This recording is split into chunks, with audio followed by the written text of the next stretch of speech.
Oh, yes, I think probably I'll have to have something made up specially for me. Is that all right? Yes, certainly. Let's take your measurements. Take your arm first. That's right. Now your bust. If I'm not too fat. No, your stock size. That's fine. Now your inside leg measurement. Just hold it there. I'll get my book. I've never had an inside leg measurement done before. Well, that's most important, otherwise you might fall off. If getting measured up for a new suit of clothes turns you on, then just wait until your first fitting for a bicycle. Today, bicycles are booming. In Britain alone, after years of being scorned as the motorcar's poor relation, there are now some 12 million bikes, 850,000 of which were sold last year. Of course, the vast bulk of these are assembly line products. But here in South London, something much more special is made. The Witcomb Lightweight, the Rolls-Royce of cycling. No mass production here. 1,000 bikes a year is top whack. Every one of these machines is handcrafted, and many of them are actually made to measure for their customers. Over the past 25 years, these have included just about every famous name in the world of cycling, as well as a fast-growing number of amateurs. Ken Webb set up the world cycle endurance record on a Witcomb. I asked Ernie Witcomb why so many people wanted bikes like these. Well, it's like everything else.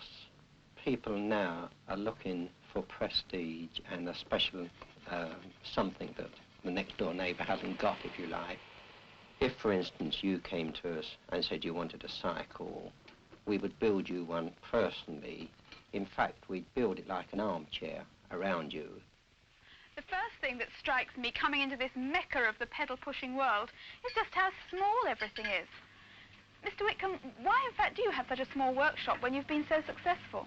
Well, we did try a larger one, but you see, you lose all the close intimacy of it and the friendliness. Witcomb's is very much a family firm, with Ernie's son Barry, mechanic to the English cycle team, now taking a lion's share of supervising the workshop. Blueprints come in with the various angles, measurements, wheelbase, overall height.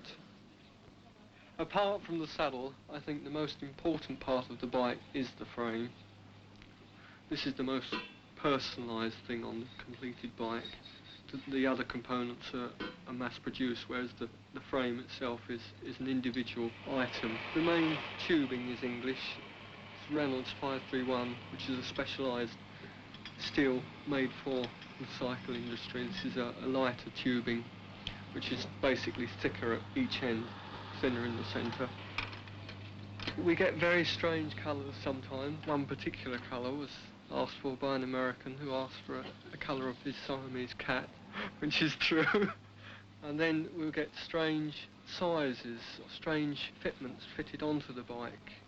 We call them Christmas tree orders. Where have you got some of your largest orders from?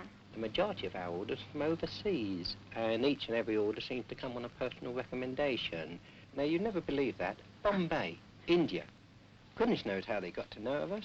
United States, well, we regard that now as our sort of second home. They come from the States by the dozens.